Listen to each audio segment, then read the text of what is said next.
আসসালামু আলাইকুম ওয়া রাহমাতুল্লাহি ওয়া বারাকাতুহু। ইসলামিক ভাই ও বোনেদের কাছে কতকগুলো প্রশ্ন করব, ইনশাআল্লাহ এই প্রশ্নগুলো শুনে ভালো করে বুঝে আপনারা কমেন্ট বক্সে উত্তরটা দিয়ে যাবেন। নাম্বার 1, কোরআন কতটি সূরা নিয়ে গঠিত? নাম্বার 1, কোরআন কতটি সূরা নিয়ে গঠিত? নাম্বার 2, কোরআনের প্রথম সূরার নাম কি?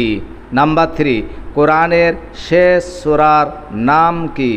নাম্বার 4, কোরআনে মোট কতটি পারা আছে?